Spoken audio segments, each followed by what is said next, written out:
That man loves me so much. Are you joking? He's also a fox. What? Stop. If you haven't noticed, my husband's very, very handsome. His heart is even more beautiful. I get another lecture from you, I'm gonna go crazy. Oh my gosh, I work so hard. Shut the up, bitch. You're a fucking idiot. All right, let's get into it. Meghan Markle's latest raw and unfiltered podcast stunt was supposed to be her redemption arc. Instead, it was an infomercial gone wrong. She shows up no makeup. Sure, Meghan, and I'm the tooth fairy. Perfect blowout, flawless skin, lighting crew working overtime. Bill Maher said it best. She's stuck because she was an actress who became a real princess who wants to be an actress again, but has to pretend to be a princess. Exactly. Meghan isn't finding herself. She's auditioning for her own life. And the host, Jamie Kern-Lima? Please, that wasn't an interview. That was cheerleading in high heels. Your eyes sparkle, Meghan. Your husband is so beautiful. Bill Maher literally gagged at the clips, mocking it like the world's worst late-night infomercial. You know it's bad when Maher, a man who sat through decades of Hollywood phoniness, calls you the fakest thing in the room. You're complaining about your hard life, and you're so privileged. It's just so weird. It's ridiculous. Then comes the jam, her homemade strawberry jam that sold out in 30 minutes. Except, plot twist, there was barely any stock to begin with. Scarcity Marketing 101. Bill Maher tore that apart too, pointing out she's pretending to be Martha Stewart while someone else is making the actual product. She doesn't make the jam. She doesn't even organize her own closet. That's not work. That's branding. Ouch. And let's not forget, she's still signing gifts as Her Royal Highness. Bill Maher practically howled at that. My castle is too small. The Queen is mean to me, but I'm still putting HRH on my stationery. The only billion-dollar idea she ever had was marrying a prince. Brutal. The nearest thing Meghan Markle ever had to a billion-dollar idea was marrying a prince. Then there's her Time magazine Most Influential Women nod. The internet laughed, critics scoffed, and Bill Maher, he tore it to shreds. He said her being on that list was like Katy Perry claiming she's an astronaut, a complete joke. When Meghan got up on stage talking about jam and flower arrangements as self-care, Maher said it was some of the most excruciating footage he'd seen in a long time. And honestly, he's not wrong. I don't know how much longer my father has. He won't speak to me because of this security stuff. I would love reconciliation with my family. I've always, there's no point in continuing to fight anymore. As I said, life is precious. If you are trying to reconcile with your family, if you are trying to make amends, you don't go on TV and blame them again. But Meghan's not the only one getting dragged. Prince Harry, in his latest BBC interview, dropped the gem, "I don't know how much longer my father has," while King Charles is battling cancer. Even Bill Maher rolled his eyes. If you're trying to reconcile with your family, maybe don't throw them under the bus on live TV. The timing was cruel, the delivery self-pitying, and critics said Harry was basically exploiting his father's illness for sympathy points. Now, the palace insiders reportedly think Charles won't even speak to Harry, fearing the next private chat will end up as Netflix content. That's not family drama, that's a reality show. Bill Maher flat out called it delusional. And Meghan's just accepting all these compliments. I know I'm great, aren't I? Ex-staffers whisper Meghan is more tyrant than Duchess, wellness brands won't touch her, and critics from Megyn Kelly to Maher himself have gone nuclear, branding her a malignant narcissist. And you know what? Maher sums it up with his usual acid tongue. She can't get enough of herself while simultaneously playing the victim. She claims she works so hard, editing podcasts, raising kids, building brands. Bill Maher cut that down instantly. Hard work is getting up at 7 a.m. and working 10 hours on your feet in a factory, not paying someone to organize your wardrobe. That one line had audiences howling because it's the one thing Meghan never seems to grasp.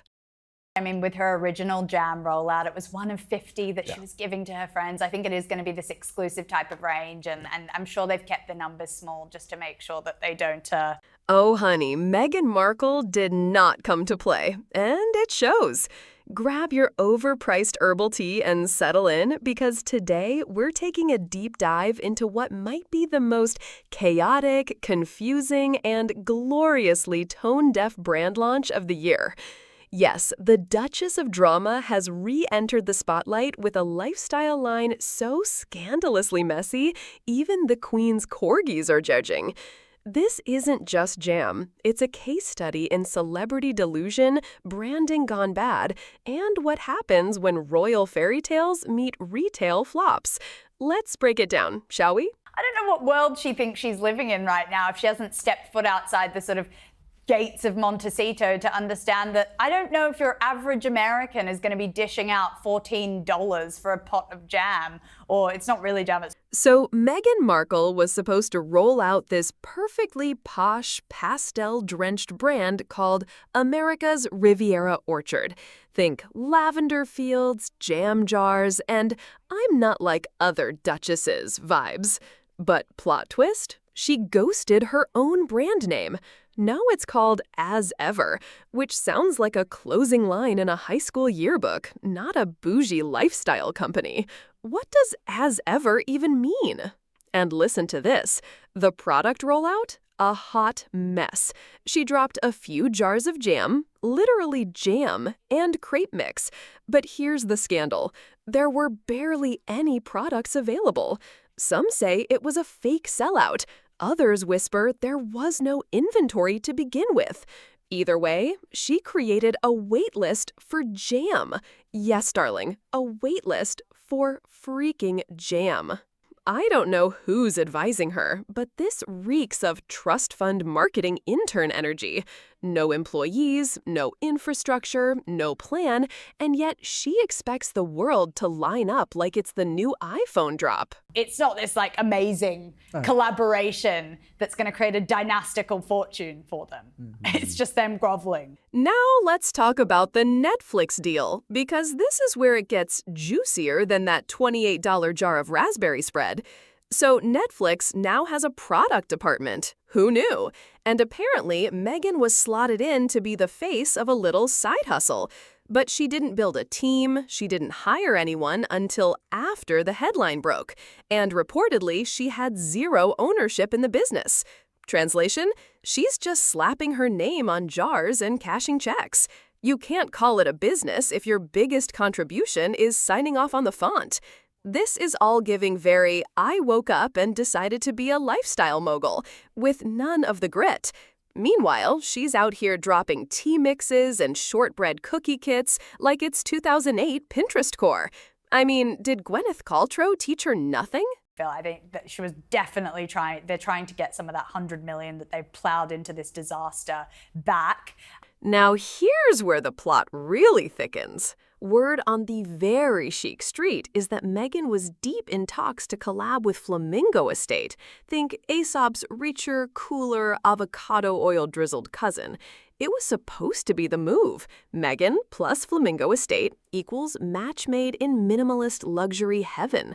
But just when it was getting serious, she pulled out and then launched her own suspiciously similar brand, complete with eerily familiar fonts, a near-identical aesthetic, and a name so vague it could double as a forgotten perfume ad.